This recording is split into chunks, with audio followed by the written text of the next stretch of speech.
بسم اللہ الرحمن الرحیم۔ حال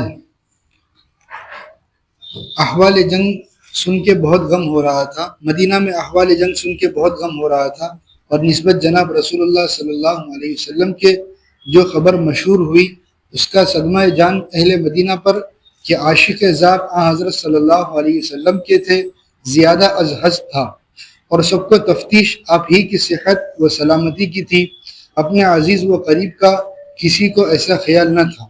حتیٰ کہ ایک بی بی انصاری کے نام ان کا کیسا بنت رافع تھا، سعد معاذ کی ماں، اور ان کا بیٹا عمرو بن معاذ اس لڑائی میں شہید ہوا تھا۔ وہاں حضرت صلی اللہ علیہ وسلم ہی کے دریافت حال کے لیے بےتاب تھی۔ جب خبر آپ کے عود فرمانے کی سنی، کہا مجھے قرار نہ ہوگا جب تک میں جمال مبارک اپنی آنکھ سے نہ دیکھ لوں گی، اور جھپٹ کے راہ میں پہنچی اور جمال مبارک دیکھ کے کہا کل مصیبت بعدک یا رسول اللہ حلل، ہر مصیبت بعد آپ کی سلامتی کے اے پیغمبر خدا بے حقیقت ہے۔ آپ نے اس تعزیت ان کے بیٹے عمرو بن معاذ کی اور فرمایا کہ تجھے بشارت ہو کہ تیرا بیٹا بہشت میں ہے، اور سب شہیدوں کے اقارب کو یہ خبر سنا دو کہ ان کے اقارب جو شہید ہوئے بہشت میں ہیں۔ قبیصہ نے کہا جب یہ حال ہے تو جائے خوشی ہے، آپ پسماندوں کے لیے دعا فرما دیجئے۔ آپ نے فرمایا اللہم اذہب حزن قلوبہم واجر مصیبتہم۔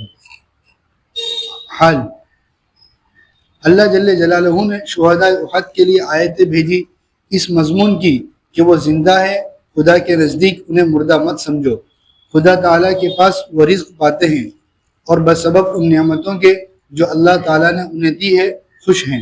اور حدیث میں آیا ہے کہ اللہ تعالیٰ نے شہداء کی ارواح کو سبز طائر کے قالب میں رکھ کر اجازت دی ہے کہ بہشت میں جہاں چاہے سیر کرے اور جو چاہے کھائیں، اور رات کو سونے کی قندیلوں میں کہ سائے عرش میں ہے جا رہتے ہیں۔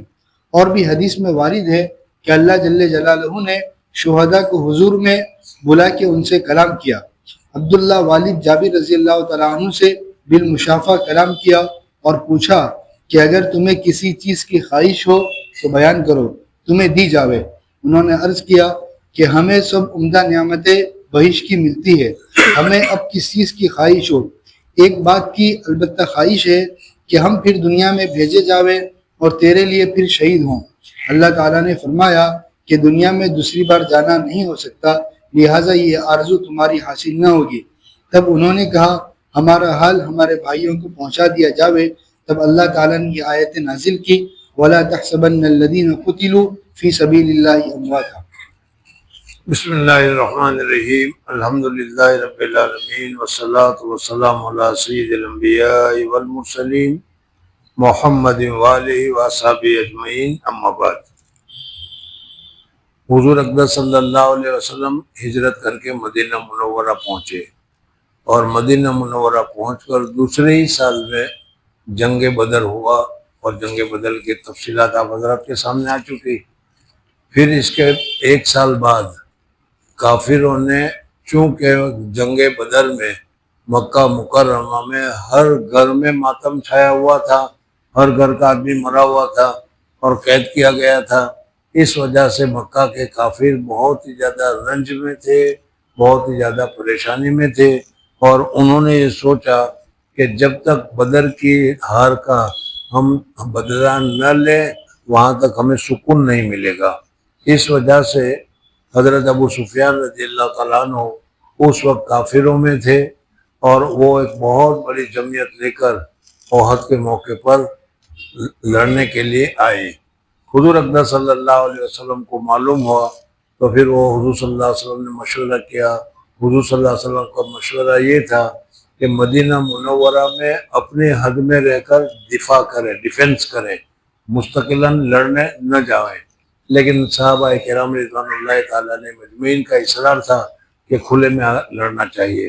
بہرحال پھر یہ ساری تفصیل تمہارے سامنے آ چکی تھی، اور ایک بات یہ بتایا کہ دیکھو حضور اقدس صلی اللہ علیہ وسلم کی ذرا سی نافرمانی اللہ تبارک و تعالیٰ کے یہاں کتنی سخت ہوتی ہے وہ اس غزوہ احد سے معلوم ہوتا ہے۔ حضور اکرم صلی اللہ علیہ وسلم نے ایک ٹیلے پر 30 تیر اندازوں کو بٹھایا تھا، بہت ہی ماہر تیر انداز تھے، اور ان کو یہ کہہ دیا تھا کہ ہم جیت جائیں یا ہار جائیں، اگر چڑیا چیل ہم لوگوں کو ہماری لاشوں کو اٹھا کر لے بھی جانے لگے تو ابھی تم کو اس جگہ سے ہٹنا نہیں، سمجھ میں آیا؟ لیکن ان میں سے 30 میں سے یا 40 تو اس میں سے اکثریت کی رائے یہ ہوئی کہ اب تو جیت گئے ہیں، اس وجہ سے جانا چاہے۔ حضرت خالد ابن ولید رضی اللہ تعالیٰ عنہ نے پیچھے سے حملہ کیا اور یہ حملہ مسلمانوں پر بہت بھاری پڑا، حضور صلی اللہ علیہ وسلم پر بھی زخم لگے، اور ابو سفیان نے گزشتہ کل بتایا تھا کہ ابو سفیان نے آ کر کہا کہ محمد ہے، ابو بکر ہے، عمر ہے، پھر کہا کہ معلوم ہوتا ہے کہ تینوں مر گئے، سمجھ میں؟ تو اس وقت حضرت عمر نے کہا کہ نہیں، ہم تینوں زندہ ہیں۔ تو اس سے اندازہ ہونا چاہیے آپ لوگوں کو کہ غزوہ احد کے موقع پر کتنا زیادہ مسلمانوں کو نقصان ہوا۔ 70 صحابہ کرام جس میں حضرت امیر حمزہ رضی اللہ تعالیٰ عنہ جیسے تھے وہ بھی شہید ہو گئے۔ حضرت امیر حمزہ رضی اللہ تعالیٰ عنہ کی شہادت کا واقعہ بھی جمعرات کو پوری تفصیل کے ساتھ بتا دیا تھا، اس کو پھر دوبارہ ذکر کرنے کی ضرورت نہیں ہے۔ بہرحال آج جو بتا رہے ہیں کہ جب حضور صلی اللہ علیہ وسلم غار میں گر گئے اور وہ خود گال مبارک پر چہرے مبارک میں گھس گیا، جس کی وجہ سے حضور صلی اللہ علیہ وسلم کا چہرے مبارک زخمی ہو گیا، حضور اکرم صلی اللہ علیہ وسلم کا دانت مبارک بھی ایک شہید ہو گیا، ٹوٹ گیا، سمجھ میں آ گیا۔ تو اس وقت حضور اکرم صلی اللہ علیہ وسلم کو حضرت علی اور حضرت فاطمہ رضی اللہ تعالیٰ عنہ نے وہ اسیر چٹائی کو جلا کر اس کی راکھ بھری، جس کی وجہ سے فائدہ ہوا، یہ سارا تمہارے سامنے گزر چکا تھا۔ بہرحال لڑائی کے موقع پر مدینہ منورہ میں احد سے تقریباً 3 میل دور ہے، وہاں پر مدینہ منورہ میں یہ خبر پھیل گئی کہ مسلمانوں کو نقصان ہوا، حضور اکرم صلی اللہ علیہ وسلم کا انتقال ہو گیا۔ جیسے ہی تو خبر چلتی رہتی ہے، افواہیں چلتی رہتی ہے، وہاں یہ خبر پہنچی تو مدینہ منورہ میں جو مسلمان تھے، مدینہ منورہ میں جو صحابی عورتیں تھیں، وہ سب کے سب پریشان ہو گئی، اور تحقیق حال کے لیے، حالات کو جاننے کے لیے وہ احد پہاڑ تک آ گئی۔ اسی میں حضور صلی اللہ علیہ وسلم کی صاحبزادی حضرت فاطمہ رضی اللہ تعالیٰ عنہ وہ بھی آئی۔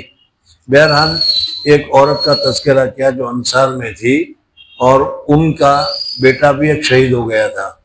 اس کو جب معلوم ہوا کہ حضور صلی اللہ علیہ وسلم کو تکلیف ہوئی ہے، حضور صلی اللہ علیہ وسلم کو زخم لگا ہے، یا یہ سنا کہ حضور صلی اللہ علیہ وسلم کا انتقال ہو گیا، تو وہ برداشت نہیں کر سکی، اور برداشت نہ کرتے ہوئے وہ بھاگم بھاگ سیدھے احد کے میدان میں آ گئی۔ راستے میں جو بھی اس کو ملتا تھا وہ ہر ایک اس کے لڑکے کو، جو اس کے لڑکا شہید ہوا تھا، اس کے لڑکے کی خبر اس کو دیتا کہ تیرا فلانا لڑکا شہید ہو گیا، تیرا دوسرا لڑکا شہید ہو گیا۔ وہ یہ پوچھ رہی کہ لڑکے کی بات تو بعد میں کرو، مجھے پہلے یہ بتاؤ کہ حضور اکرم صلی اللہ علیہ وسلم خیریت سے ہیں یا خیریت سے نہیں۔ مجھے تو حضور اکرم صلی اللہ علیہ وسلم کی خیریت کی فکر ہے۔ یہ ہوا کرتی ہے عشق، اور یہ ہوا کرتی ہے محبت۔ صحابہ کرام رضوان اللہ تعالیٰ علیہ مجمعین کو حضور اکرم صلی اللہ علیہ وسلم کے ساتھ اتنی محبت اور اتنا تعلق تھا، اس وجہ سے کیا ہے وہ کامیاب ہوئے۔ آج ہم دعویٰ تو کرتے ہیں حضور اکرم صلی اللہ علیہ وسلم کے ساتھ محبت کا، لیکن ہمارا عمل اور ہماری ساری باتیں محبت کے خلاف ہے، اس وجہ سے ہم نقصان اٹھا رہے ہیں۔ خیر، وہ آئی، آنے کے بعد اس نے پوچھا حضور صلی اللہ علیہ وسلم کے متعلق، تو کہا خیریت سے؟ کہا کہ نہیں، ویسے نہیں، جب تک میں دیکھوں گی نہیں وہاں تک مجھے اطمینان نہیں ہوگا۔ چنانچہ اس کو حضور اکرم صلی اللہ علیہ وسلم کے سامنے پیش کیا گیا۔ حضور صلی اللہ علیہ وسلم زخمی تھے، حضور اکرم صلی اللہ علیہ وسلم کو تکلیف تھی، لیکن زندہ تھے۔ اس نے جب حضور اکرم صلی اللہ علیہ وسلم کو زندہ دیکھا تو اس کے بعد کہا کہ اب حضور اکرم صلی اللہ علیہ وسلم کو میں زندہ دیکھ لیا، اب مجھے کوئی فکر نہیں، اب جو بھی ہو جائے ہونے دو، اب مجھے اطمینان ہو گیا، میں خوش ہو گئی۔ بہرحال 70 صحابہ جس میں حضرت امیر حمزہ رضی اللہ تعالیٰ عنہ اور حضرت امیر حمزہ رضی اللہ تعالیٰ عنہ کے علاوہ حضرت جابر رضی اللہ تعالیٰ عنہ کے والد حضرت عبداللہ رضی اللہ تعالیٰ عنہ وغیرہ بہت سارے صحابہ شہید ہو گئے۔ حضور اکرم صلی اللہ علیہ وسلم نے ان کو اسی حالت میں ظلم کے نشانیوں کے ساتھ اللہ تبارک و تعالیٰ کے سامنے وہ پیش ہوں گے، اور جو ہوگا وہ ہوگا۔ بہرحال آج آپ حضرات کے سامنے شہدائے احد کی فضیلت کو تمہارے سامنے ذکر کرنا ہے، جیسے ابھی تمہارے سامنے ذکر کیا گیا یہاں پر۔ اللہ جل جلالہ امن والوں نے شہداء کے متعلق تو یہ حکم ہے ہی ہے کہ جو خالص اللہ تبارک و تعالیٰ کو راضی کرنے کے لیے، جو اللہ تبارک و تعالیٰ کی خوشی حاصل کرنے کے لیے اپنی جان دیتا ہے، اللہ تبارک و تعالیٰ اس کو بہت ہی زیادہ احترام، بہت ہی زیادہ عزت اور بہت ہی زیادہ وقار کی نظر سے دیکھتے ہیں۔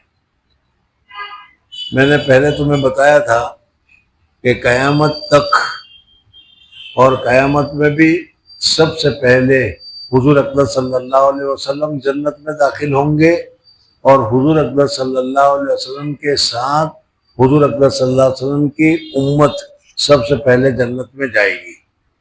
حضور صلی اللہ علیہ وسلم سے پہلے کسی کو جنت میں جانے کی اجازت نہیں، کسی کو جنت میں داخلہ ملنے والا نہیں۔ سب سے پہلے حضور صلی اللہ علیہ وسلم، اور پھر حضور صلی اللہ علیہ وسلم کے ساتھ حضور صلی اللہ علیہ وسلم کی امتی، جس میں 70,000 تو ایسے لوگ ہوں گے کہ جن کا حساب کتاب بھی نہیں، اور نیکی ہے ان کے پاس، اور کچھ ہے ہی نہیں، بغیر حساب کتاب تو ان کو جنت میں جائے گا۔ پھر اس کے بعد جس کا درجہ ہوگا وہ جائے گا۔ خیر،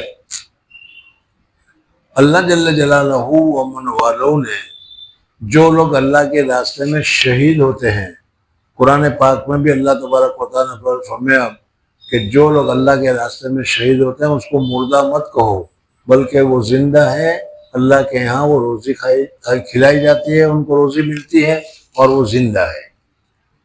عام شہید ہے، جتنے بھی شہداء ہو، جو بھی شہید ہو، حقیقی معنی میں شہید ہونا چاہیے۔ اب یہاں تو چونکہ غزوہ احد کی لڑائی کے شہداء ہیں، ان کا درجہ تو اور بھی بہت زیادہ اونچا ہے، اللہ تبارک و تعالیٰ کے راستے میں یہ لوگ شہید ہوئے ہیں۔ ان میں حضرت عبداللہ رضی اللہ تعالیٰ عنہ، حضرت جابر رضی اللہ تعالیٰ عنہ کے والد ہیں۔ بخاری شریف میں روایت میں آگے اور بھی ہے کہ لڑائی سے پہلے انہوں نے اپنے بیٹے جابر کو بلایا، اور بلانے کے بعد کہا کہ بیٹا مجھے یہ محسوس ہو رہا ہے، مجھے پتہ چلا ہے، کشف ہوا، الہام ہوا، خواب آیا، کچھ بھی، مجھے یہ معلوم ہو رہا ہے کہ آئندہ کل میں شہید ہو جاؤں گا۔ میری 9 لڑکیاں ہیں اور میں ایک ہی لڑکا ہے، تو ہے حضرت جابر، اور یہودیوں سے میں نے بہت سارا قرضہ لے رکھا ہے، مجھے امید ہے کہ تم میرا سارا قرضہ ادا کرو گے۔ جابر رضی اللہ عنہ کہا ٹھیک ہے، میں ادا کروں گا۔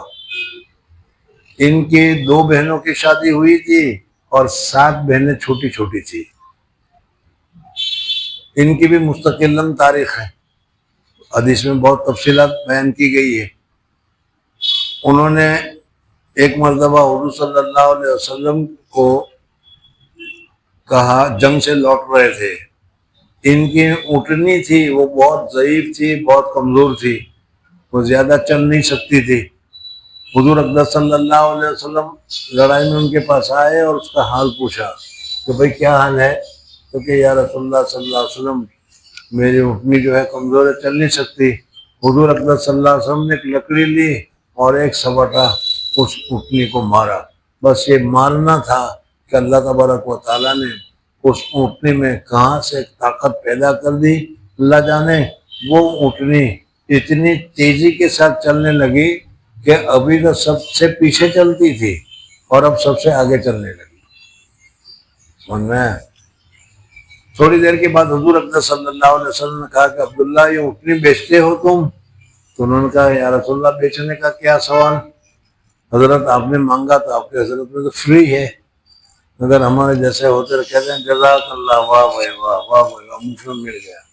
حضور اکبر صلی اللہ علیہ وسلم کا نا مطلب قیمت کے چاہے قیمت طے کی، تو کہا کہ میں مدینہ جاؤں گا کیسے؟ کہا کہ ٹھیک ہے مدینہ جا کر یہ اٹھنی مجھے دے دینا، وہاں پیسے دے دیں گے تمہیں۔ اٹھنی گویا کہ حضور صلی اللہ علیہ وسلم کی ہو گئی۔ اب تھوڑی دیر کے بعد جب مدینہ قریب آیا تو حضور صلی اللہ علیہ وسلم کی عادت یہ تھی کہ سفر سے جب آتے تھے تو رات کو نہیں آیا کرتے تھے، ہمارے طرح نہیں کہ رات کو 2 بجے آ کر بھی دروازہ کھٹکھٹایا، 3 بجے بھی آ کر دروازہ کھٹکھٹایا، ایسا نہیں کرتے تھے، اس لیے کہ نہ موبائل کا زمانہ تھا، نہ اطلاع کا زمانہ تھا، عورتیں وغیرہ ان کو معلوم نہیں ہوتا، اور جب عورتوں کا پاک دامن عورتیں جو ہوتی ہے ان کا جب شوہر نہیں ہوتا تو وہ لوگ تیار بھی نہیں ہوتی، میلے کچیلے کپڑوں میں گھومتی پھرتی ہے۔ اب ایسے وقتوں میں کوئی آدمی آ جائے گا اور اپنی عورت کی حالت ایسے دیکھے گا تو اسے پسند نہیں آئے گی، اس لیے حضور اکبر صلی اللہ علیہ وسلم نے مردوں کو کہا کہ رات کو گھر میں داخل مت ہو جب تک اطلاع نہ دی ہو، اطلاع کے بعد تو ٹھیک ہے لیکن اطلاع نہ ہو تو اچانک گھر میں مت جاؤ۔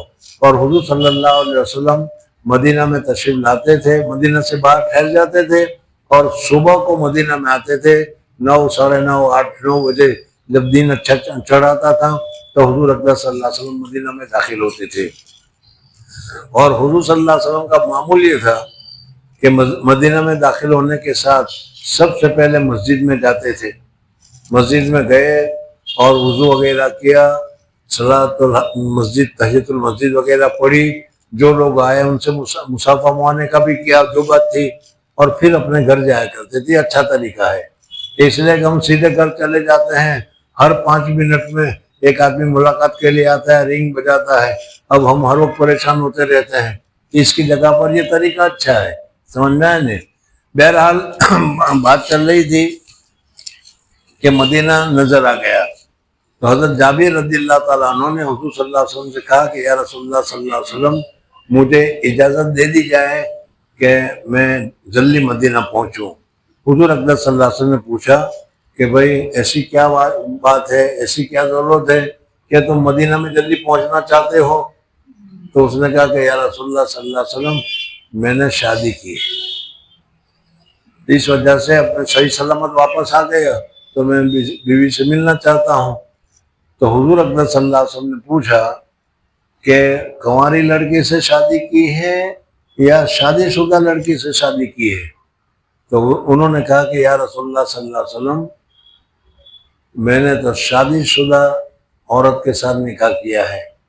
تو حضور اکبر صلی اللہ علیہ وسلم نے فرمایا کیوں کنواری لڑکی سے نہیں کیا؟ تو بھی کنوارا وہ بھی کنواری، دونوں کے ایک اور لذت ہوتی ہے۔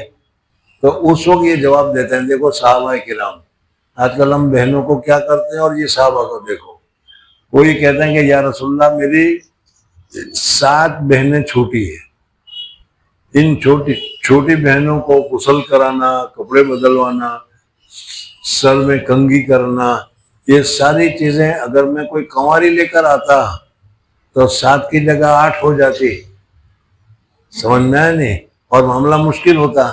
اس وجہ سے میں نے سمجھا کہ کنواری کی جگہ پر میں بوڑھی عورت لے کر آؤں تاکہ ان سب کی کفالت کریں، سب کی ضرورت پوری کرے۔ بہرحال حضور صلی اللہ علیہ وسلم نے پسند کیا، اجازت دی، گھر چلے جاؤ، گھر چلے گئے۔ دوسرے دن صبح مسجد نبوی میں آئے، حضور صلی اللہ علیہ وسلم بھی مسجد نبوی میں آئے تھے، اونٹنی دروازے پر باندھی۔ حضور صلی اللہ علیہ وسلم نے حضرت بلال کو کہا کہ بھائی اس کو ہم نے ان کی اونٹنی خریدی تھی تو جتنے سونے میں خریدی تھی، جتنے پیسے میں خریدی تھی اتنے پیسے سے کچھ زیادہ دے دو۔ اگر ہم نے مسئلہ یاد رکھنا، ہم نے 100 روپے میں اگر گھڑی خریدی ہے، سمجھ میں ہے، تو 100 روپے ہمارے لیے لازمی ہے، ضروری ہے، 100 کے اوپر زیادہ ضروری نہیں، لیکن اگر ہم 100 کی جگہ پر 105 دے دے تو یہ بھی جائز ہے، اچھا ہے۔ لیکن تم بیچتے وقت اگر یہ کہو کہ کل کو اگر دے دو گے تو 100 دینا پڑے گا، پرسوں کو دو گے تو 105 دینا پڑے گا، تو یہ پھر سود ہو جاتا ہے، یہ جائز نہیں ہے۔ تو دونوں کا فرق سمجھ لو۔ تو حضور صلی اللہ علیہ وسلم نے زائد اس کا دے دیا اور پھر کہا کہ لے یہ پیسے بھی لیتے جاؤ اور یہ اٹھنی بھی لیتے جاؤ، ہم تو تمہیں صرف امداد کرنا چاہتے تھے، تمہاری مدد کرنا چاہتے تھے، تمہارے والد احد میں انتقال ہو گیا ہے اور چھوٹے چھوٹے بچہ ہیں، اور پھر قرضہ بھی چھوڑ کر مرا ہے یہودیوں کا، اس وجہ سے اب قرضہ پر اور یاد آ گیا کہ ان کے والد نے یہودیوں سے قرضہ لیا تھا، اور یہودی ہے، آج کل کے جو بینک والے ہوتے ہیں، سمجھ میں آئے، یہودی کی اولاد ہے یہ، سمجھ میں آئے۔ تو کھجور آیا ان کے کھیت میں، حضرت جابر رضی اللہ تعالیٰ عنہ کے کھیت میں کھجور آیا، تو انہوں نے یہودیوں کو کہا کہ دیکھ بھائی میری 6-7 بہنیں ہیں، ان بہنوں کا انتظام کرنا، میں ذرا غریب آدمی ہوں، محتاج ہوں، ابا جی کا قرضہ بھی بہت ہے، قرضہ میں ادا کرنا چاہتا ہوں، لیکن ایسا کرو کہ تمہارا سب کا قرضہ ہے تو سب نے اس میں سے تھوڑا تھوڑا لے لو، بقیہ آئندہ سال، پھر بقیہ آئندہ سال، اس طریقے سے 2-3 سال میں آپ کا قرضہ پورا کر دوں گا، لیکن تھوڑا تھوڑا لے لو۔ یہود ہے، انہوں نے کہا بالکل نہیں، ہم کو تو پورا قرضہ چاہیے اور اسی وقت چاہیے۔ یہ حضور اکرم صلی اللہ علیہ وسلم کی خدمت میں گئے اور حضور اکرم صلی اللہ علیہ وسلم کو کہا کہ یا رسول اللہ صلی اللہ علیہ وسلم، آپ سفارش کر دیجئے، شاید آپ کی سفارش سے مان جائے۔ حضور صلی اللہ علیہ وسلم نے سفارش کی تو بھی یہود ہے، وہ نہیں مانے، کہنے ہم تو اسی وقت چاہیے، اسی وقت لیں گے۔ حضور اکرم صلی اللہ علیہ وسلم نے حضرت جابر رضی اللہ تعالیٰ عنہ کو کہا کہ ٹھیک ہے، ایسا کرو کہ یہ تمہارے کھیت میں جتنے کھجور کے درخت ہیں، جس کے اوپر کھجور آئی ہوئی ہے، ہر ایک کی صنف، ذات، الگ الگ قسم الگ الگ ہے، اس کو الگ الگ کھجور کو جمع کرو، اجوا ہے اس کو کرو، امبر ہے اس کو کرو، فلانی ہے اس کو کرو، الگ الگ کرو۔ پھر حضور اکرم صلی اللہ علیہ وسلم، حضرت ابوبکر، حضرت عمر وغیرہ سب گئے اور حضور صلی اللہ علیہ وسلم نے چکر لگایا، چکر لگانے کے بعد دعا کی، اور دعا کرنے کے بعد کہا حضرت جابر رضی اللہ تعالیٰ کو، اب اس ایک میں سے اس کی جتنے من ہے، اس کی جتنے من قرض ہے، وہ سارا قرض ادا کرنا شروع کرو۔ حضور اکرم صلی اللہ علیہ وسلم کی دعا کی برکت سے اس کھجور میں ایک ہی ڈگلے میں سے سارا قرضہ، سب کا قرضہ ادا ہو گیا، اور وہ ڈگلے میں کھجور باقی رہی۔ حضرت جابر رضی اللہ تعالیٰ عنہ آئے حضور صلی اللہ علیہ وسلم کے پاس اور خوشی کے ساتھ کہنے لگے کہ یا رسول اللہ صلی اللہ علیہ وسلم، سارا قرضہ ادا ہو گیا اور کچھ بھی اب قرضہ باقی نہیں رہا، کھجور بہت ساری پڑی ہوئی ہے ابھی تک۔ حضور صلی اللہ علیہ وسلم نے کہا کہ جاؤ عمر کو بتاؤ۔ یہ حضرت عمر فاروق رضی اللہ تعالیٰ عنہ کے پاس گئے، حضرت عمر رضی اللہ تعالیٰ عنہ کو یہ بات کی تو حضرت عمر فاروق رضی اللہ تعالیٰ نے فرمایا کہ حضور اکرم صلی اللہ علیہ وسلم جب باڑی میں، کھیت میں آئے تھے، اور کھیت میں آنے کے بعد حضور صلی اللہ علیہ وسلم نے جب راؤنڈ لگایا تھا، چکر لگایا تھا، میں تو اسی وقت سے سمجھ گیا تھا کہ حضور اکرم صلی اللہ علیہ وسلم کی برکت سے سارا قرض ادا ہو جائے گا۔ چلو اس طریقے سے قرضہ ادا ہو گیا۔ یہ حضرت جابر رضی اللہ تعالیٰ عنہ، ان کا پورا قصہ میں نے تمہیں بتا دیا۔ ان کے والد کے متعلق میں نے ابھی بتایا کہ مرنے سے پہلے ان کے والد کو معلوم ہو گیا تھا، اللہ نے بتا دیا تھا کہ کل کو میں شہید ہوں گا، تو اس سے پہلے ہی اپنے بیٹے سے وعدہ لیا تھا۔ اور سعادت مند بیٹا جو وہ ہوتا ہے، وہ ایسا ہی ہوتا ہے کہ ابا جان کی ساری خواہشوں کو پورا کرتا ہے۔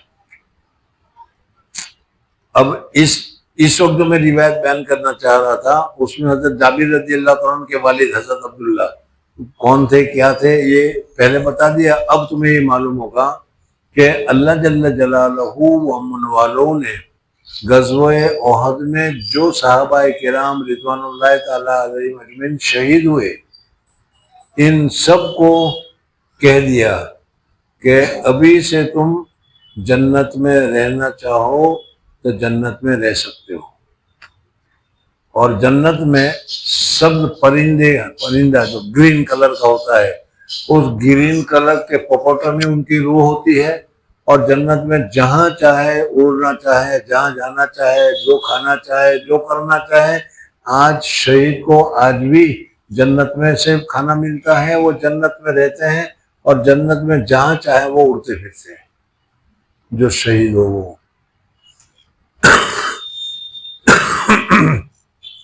غزوہ بدر میں شہید ہوئے وہ، غزوہ احد میں شہید ہوئے وہ، یا ایسے بھی آج کل بھی جو شہید ہو رہے ہیں، سمجھ میں آئے نہیں؟ اس میں فلسطین میں آپ بہت شہید ہو رہے ہیں۔ ہم تو شہادت سے بھاگتے ہیں، لیکن فلسطین والوں کو اللہ تبارک و تعالیٰ نے ہمت دے رکھی ہے، وہ شہادت کو اختیار کرتے ہیں۔ بہرحال شہید جو ہے وہ جنت میں، سیدھے جنت میں چلے جاتے ہیں۔ اولاً تو ان کے گناہ معاف ہو جاتے ہیں، جو بھی گناہ ہو سارے گناہ معاف ہو جاتے ہیں قتل ہوتے ہی، اور پھر اس صورت میں وہ اللہ تبارک و تعالیٰ کے حضور میں پہنچ جاتے ہیں۔ اللہ جل جلالہ امن والوں نے شہدائے احد کو بلایا، اور بلانے کے بعد شہدائے احد سے بات بھی کی۔ ابھی حدیث میں تم نے سنا، ابھی پڑھا انہوں نے کہ حضرت جابر رضی اللہ تعالیٰ عنہ کے والد کے ساتھ اللہ جل جلالہ امن والوں نے خود باتیں کی اور پوچھا کہ بھائی کچھ چاہیے، کچھ کمی ہے، کسی چیز کی ضرورت ہے؟ تو انہوں نے کہا کہ اللہ آپ نے جنت میں ایسی ایسی نعمتیں تیار کر رکھے کہ جس کے بعد کسی چیز کی ضرورت ہی نہیں رہتی، ہمیں سب کچھ ملا ہے اور کچھ نہیں چاہیے، لیکن ایک خواہش ہے ہماری، اگر پوری کی جائے تو۔ اللہ تبارک و تعالیٰ نے فرمایا کہ بتاؤ کیا ہے؟ تو کہا کہ ہم یہ چاہتے ہیں کہ ہم پھر دنیا میں جائیں اور پھر دنیا میں شہید ہو، اور پھر شہید ہو کر دوبارہ ہم پر آئے، پھر جنت میں سے پھر دنیا میں جائیں اور پھر شہید۔ اس طرح سے بار بار ہم دنیا میں جانا چاہتے ہیں اور شہید ہونا چاہتے ہیں، اس وجہ سے کہ شہادت کا جو درجہ ہے وہ بہت ہی اونچا درجہ ہے۔ اللہ جل جلالہ امن والوں نے فرمایا کہ جب آدمی ایک مرتبہ دنیا سے واپس آ جاتا ہے، دوسری مرتبہ اس کو دنیا میں بھیجا نہیں جاتا، اس وجہ سے دنیا میں دوسری مرتبہ جانے کا سوال ہی پیدا نہیں ہوتا۔ اب آپ حضرات تو بہت سمجھدار قسم کے لوگ ہیں، اس کو سمجھانے کا کیا، یہ تو ہمارا عقیدہ تھا، یہ سمجھ میں آ گیا ہوگا کہ ان ہندوؤں کا عقیدہ ہے۔ وہ عقیدہ یہ ہے کہ آدمی دنیا میں جیسا عمل کرتا ہے، اچھا عمل ہو برا عمل ہو، اسی کے اعتبار سے مرنے کے بعد اس کو ایسا دوبارہ جنم دیا جاتا ہے اور دوبارہ دنیا میں جنم لیتا ہے وہ۔ اور اسی وجہ سے آج کل تم اخباروں میں پڑھتے بھی ہوں گے یا پڑھا بھی ہوگا کہ فلانے جگہ پر فلانے ایک بچہ جو پرن جنم کے متعلق پہلے وہاں تھا اور اس کے متعلق کہا اور یہ آیا اور یہ اس قسم کے آتے رہتے ہیں۔ یاد رکھیں پورن جنم کوئی جنم ہے ہی نہیں، یہ خالی بکواس ہیں اور یہ شیطانی چکر ہیں، یہ لوگوں کو اس طریقے سے گمراہ کرتے ہیں۔ دیکھو حدیث میں حضرت جابر رضی اللہ تعالیٰ عنہ کے والد نے جب کہا کہ ہم دنیا میں دوبارہ جانا چاہتے ہیں تو اللہ تبارک و تعالیٰ نے فرمایا کہ دنیا میں ایک مرتبہ دنیا سے آنے کے بعد دوسری مرتبہ دنیا میں جانے کا سوال ہی پیدا نہیں ہوتا۔ خیر اس میں مزید ذرا تفصیل میں اتنا بتا دوں کہ دنیا سے جانے کے بعد دو حال سے خالی نہیں۔ دنیا میں اگر اچھا عمل کیا ہے تو ابھی جنت میں تم نہیں جاؤ گے، لیکن حساب کتاب ہونے کے بعد یعنی سوال جواب ہونے کے بعد فرشتہ کہتا ہے کہ ہم امتحان لینا چاہتے تھے اور ہمیں پہلے سے ہی معلوم ہے کہ تم امتحان میں کامیاب ہو جاؤ گے، چنانچہ تم امتحان میں کامیاب ہو گئے۔ نم کا نومت العروس، نم کا نومت العروس، عروس کے معنی آتے ہیں دلہن کے، دلہن جیسی سوتی ہے تم سو جاؤ۔ اب دلہن کیسے سوتی ہے وہ تم جانتے ہی ہوں گے، نہیں جانتے تو جاننے والوں کو پوچھ لو۔ دلہن سوتی ہے، اس کو دلہا کے علاوہ کوئی دوسرا اٹھا نہیں سکتا، دلہا ہی اٹھائے گا اس کو، سمجھ میں آئے نہیں؟ تو اب تمہیں کوئی اٹھائے گا نہیں، آرام کرو. اور جنت سے اگر نیک ہے تو جنت کی کھڑکی، جنت کی ہوا اور جنت کی لذتیں اس کو ملنی شروع ہو جاتی ہے. سمجھ میں آ گیا؟ اور اگر خطا کار ہے، گنہگار ہے، نافرمان ہے، تو ان کو اسفل السافلین میں سب کو ایک چھوٹے سے کمرے میں، ایک چھوٹے سے مکان میں، ایک چھوٹی سی جگہ میں جتنے کافر مرتے ہیں سب کو ٹھونسا جاتا ہے. کیا سمجھ میں آئے؟ نہیں، نہ تو ان کو وہاں رہنے کی صحیح جگہ ہوتی ہے، نہ سہولت ہوتی ہے، نہ کچھ ہوتا ہے. قیامت تک ان کو یہی ہوتا رہے گا. اور جہنم سے اس کا حصہ لگا دیا جاتا ہے، کنیکشن جوڑ دیا جاتا ہے. یہ تو کافروں کے لیے ہے. مومنین کے لیے ہے. حساب کتاب ہو گیا. اب حساب کتاب ہونے کے بعد اس کے لیے کیا ہے، وسعت کر دی جاتی ہے اعلیٰ علیین میں، زمین پر نہیں، اعلیٰ علیین میں. وہاں ان کو رہنے کے لیے جتنی جگہ چاہے، جیسی جگہ چاہے، اطمینان سے وہ رہتا ہے. جنت سے کنیکشن ایسی لگا دیا جاتا ہے اور وہ آرام سے رہتا ہے. اب میں پوچھتا ہوں کہ جو لوگ اس حالت میں ہو، جنت کی ایسی میں ہو، اس کو ہندوستان کی بکر خان کی کیا کہتے ہیں، اس لائٹنگ کٹنگ کے دور میں دوبارہ آنے کا چیز آئے گا؟ اس کا آئے گا؟ وہ کبھی اس کو بھیجو گے جب بھی نہیں آئے گا کہ میں نہیں جاتا ہوں، کوئی کم نہیں میرا. سمجھ میں؟ تو وہ تو آ نہیں سکتا. اور جو اس طریقے سے وہاں کیا ہے کافروں کے زمرے میں ہوگا اور جہنم کے عذاب میں یا جہنم کے کنیکشن میں ہوگا، کوئی فرشتہ اس کو وہاں سے کھڑکنے دے گا، نکلنے دے گا، چھڑکنے دے گا اور بھاگنے دے گا؟ کچھ بھی نہیں. تو پھر اس طریقے سے دوبارہ انسان کے آنے کا سوال ہی پیدا نہیں ہوتا. اپنے اعمال کو درست کرو کہ اللہ تبارک و تعالیٰ اعلیٰ علیین میں ہمیں جگہ دے. اعلیٰ علیین میں جگہ مل گئی تو راحت ہی راحت ہے. سمجھ میں آ گیا؟ بہرحال بات چل رہی تھی حضرت جابر رضی اللہ تعالیٰ عنہ کے والد کی. حضرت جابر رضی اللہ تعالیٰ عنہ فرماتے ہیں کہ غزوہ احد میں جو لوگ شہید ہوئے، حضرت امیر حمزہ اور دوسرے سارے، اللہ جل جلالہ و من والوں نے ان کو بہت ہی عزت کے ساتھ جنت میں رکھا. جنت میں ہی تو یہ تو ابھی سے جنت میں چلے گئے، میں نے جیسا بھی بتایا، سمجھنا، وہ جنت میں رکھا ہے. اور جنت میں کھاتے ہیں وَلَا تَقُلْ لِمَنْ يُقْتَلُ فِي سَبِيلِ اللَّهِ أَمْوَاتٌ بَلْ هُمْ أَحْيَاءٌ وَلَكِنْ لَا تَشْعُرُونَ. وہ زندہ ہے اور تم کو پتہ نہیں چلتا. سمجھ میں آ گیا؟ حضرت جابر رضی اللہ تعالیٰ عنہ کے والد نے کہا کہ یا اللہ، ہم کو جو یہ راحتیں ملی جنت میں، جہاں چاہے ہم جا سکتے ہیں، سبز پوپوٹوں میں، ابھی حدیث میں تم نے سنا کہ دن میں تو سبز پرندے کے پوپوٹے میں ان کی روح پہنچ جاتی ہے اور وہ پرندے چلتے پھرتے گھومتے پھرتے. اور رات کو جب رات کا وقت آ جاتا ہے، اس وقت میں وہ کیا ہے، عرش کے نیچے پنجرے لگے ہوئے ہیں، اس پنجرے میں یہ شہیدوں کی روح آ کر ٹھہر جاتی ہے. عرش کے نیچے روح کا ٹھہرنا کتنی بڑی سعادت کی بات ہے. یہ ہو گیا. اب حضرت عبداللہ رضی اللہ تعالیٰ عنہ نے اللہ جل جلالہ سے گزارش کی کہ یا اللہ، بہت ہی راحت، بہت ہی سہولت، اور خاص کر کے شہیدوں کو بہت ہی اونچا درجہ ملا. آپ ہمارے رشتہ داروں کو ذرا بتا دیجئے کہ ہمارا کیا حال ہے. تو اللہ تبارک و تعالیٰ نے یہ آیت نازل فرمائی کہ وَلَا تَقُولُوا لِمَنْ يُقْتَلُ فِي سَبِيلِ اللَّهِ أَمْوَاتٌ بَلْ أَحْيَاءٌ وَلَكِنْ لَا تَشْعُرُونَ. سمجھ میں آ گیا؟ اور حضرت عبداللہ اور اسی طریقے سے حضرت دوسرے صحابہ جو ہے وہ سارے کے سارے جنت میں رہ رہے ہیں. پھر حال حضرت جابر رضی اللہ تعالیٰ عنہ سے روایت ہے کہ انہوں نے کہا، میرے والد بہت مقروض تھے اور چھوارے باغ میں جو پیدا ہوئے ان سے میں نے چاہا کہ قرض ادا ہو جائے، لیکن میری دانش میں وہ واسطے ادائے قرض کے کافی نہ تھے.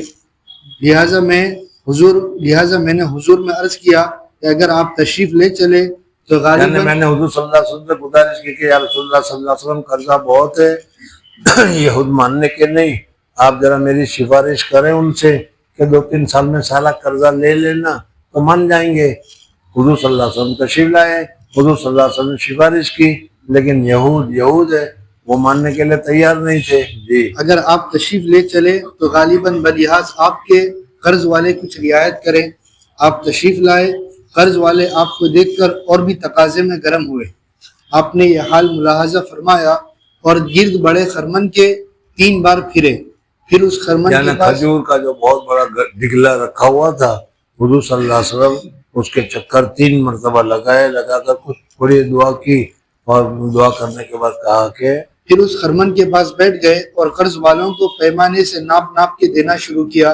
ایک ہی خرمن سے سب قرض ادا ایک ہو ہی گیا. ڈگلے سے سارا قرضہ سب کا سارا برکت ہی برکت ہوتی رہی. جی ایک حبہ بھی باقی نہ رہا اور وہ خرمن بھی ویسا ہی تھا جیسے پہلا تھا. یعنی تقسیم کرنے سے پہلے جتنا من تھا اتنی کھجوریں اب بھی باقی تھی، ساری کھجوریں دینے کے بعد بھی اتنی برکت ہوتی رہی. جی سبحان اللہ، کیا عظمت اور برکت تھی جناب سید المرسلین صلی اللہ علیہ وسلم کی. جابر رضی اللہ تعالیٰ عنہ سب خرمنوں سے ادا ہو جانا قرض کا دشوار سمجھتے تھے. یعنی پہلے حضرت جابر رضی اللہ تعالیٰ عنہ کھجور کی جتنی قسمیں تھی ان ساری قسموں کو، یعنی جتنے آم تھے وہ سارے کے سارے ہر قسم کے آم دینے کے لیے تیار تھے. اور وہ سمجھتے تھے کہ اتنے سارے آم دینے کے باوجود بھی وہ کیا ہے قرضہ ادا ہونے والا نہیں ہے. لیکن حضور صلی اللہ علیہ وسلم کی دعا کی برکت سے ایک ہی قسم کے آم سے سارا کا سارا قرضہ ادا ہو گیا. جی بس سبب برکت آپ کے ایک ہی خرمن سے سب قرض ادا ہو گیا اور اس خرمن میں سے کچھ بھی کم نہ ہوا. اور اس خرمن میں سے بھی جتنا تھا 5 من تھی 50 من تھی تو اخیر میں جو دیکھا گیا تو وہ اتنی ہی باقی رہی سب قرضہ ادا کرنے کے بعد بھی. یہ ہے برکت حضور اکرم صلی اللہ علیہ وسلم کی. جی فائدہ یہ جو عوام میں مشہور ہے کہ 4 شعبان کو جس کی شام کو شب برات ہوتی ہے غزوہ احد واقع ہوا. غزوہ احد جو واقع ہوا ہے وہ کیا ہے سفر میں واقع ہوا ہے. اب پتہ نہیں یہاں چھیلا بدھ جانتے ہو کچھ نہیں؟ سفر کے مہینے کا آخری بدھ جو ہوتا ہے اس آخری بدھ کو آخری بدھ کہتے ہیں، چھیلا بدھ گجراتی میں اسے کہتے ہیں. اور اس دن خصوصیت کے ساتھ حلوہ پکایا جاتا ہے اور حلوہ کھایا بھی جاتا ہے اور کھلایا بھی جاتا ہے. اور اس کی جڑ یہاں پر لائی ہے کہ احد کے میدان میں حضور صلی اللہ علیہ وسلم کا دانت مبارک ٹوٹ گیا تو حضور صلی اللہ علیہ وسلم کو حلوہ کھلایا گیا. تو یہ حلوے کی نسبت کہاں تک دیکھی، اس وجہ سے گھروں میں حلوہ پکتا ہے. اب تو ختم ہو گیا لیکن ابھی بھی جو بدعت کے رسیلے ہوں گے بدھ کے دن آخری بدھ کوئی نہیں بولتا، سارے نیک لوگ ہیں ہوں گے، سب جانتے ہوں گے کہ ہاں چھلا بدھ کیا ہوتا ہے. خیر تو اس کے لیے وہ بتا رہے ہیں ابھی، حالانکہ یہ غلط ہے. جی یہ جو عوام میں مشہور ہے کہ 4 شعبان کو جس کی شام کو شب برات ہوتی ہے غزوہ احد واقع ہوا اور آپ صلی اللہ علیہ وسلم نے شبرات کے موقع پر شبرات کے موقع پر حلوہ پکایا جاتا ہوگا کہ نہیں؟ کوئی بولتا ہی نہیں. جی ارے شبرات میں لائٹ ہم بہت سی جگہ پر تو وہ دیے بھی جلائے جاتے ہیں، سب ناجائز ہے. یہ کچھ نہیں، اسلام میں اس کی کوئی حقیقت نہیں، لیکن ملانے والے یہاں تک ملا دیتے ہیں کہ حضور صلی اللہ علیہ وسلم کا دانت ٹوٹ گیا تھا اور تم لوگ کبھی دانت کڑانے جاتے ہو تو بھی ایسا ہی میٹھا کھاتے ہو کہ نہیں، روٹی تو کھا نہیں سکتے. جی اور آپ نے بسبب دانت ٹوٹنے کے اس دن حلوہ کھایا تھا محض غلط ہے. کسی مؤرخ نے یہ بات نہیں لکھی ہے. یہ سب غلط ہے، لوگوں نے ایسی چڑھا رکھی بات صحیح نہیں ہے. جی بلکہ وقوع اس غزوے کا 7ویں یا 11ویں شوال میں ہے. یہ غزوہ احد جو ہوا ہے وہ شعبان میں ہوا ہی نہیں، شعبان کے بعد رمضان، رمضان کے بعد شوال، رمضان عید کے مہینے میں ہوا ہے غزوہ احد. تو جی البتہ غزوہ بدر رمضان میں ہوا ہے 17 رمضان کو. جی البتہ شب برات میں آپ نے واسطے شہداء احد کے استغفار کیا ہے جیسا کہ اہل بقی کے لیے بھی استغفار کیا ہے. بس شب برات میں شہداء احد اور اموات کے لیے استغفار کرنا، یعنی مردوں کے لیے استغفار کرنا، اپنے مردوں کے لیے استغفار کرنا، شہداء احد کے لیے استغفار کرنا، شہداء بدر کے لیے استغفار کرنا، یہ جائز ہے، یہ درست ہے. ہم لوگ شہداء احد کے لیے تو میں گارنٹی سے کہتا ہوں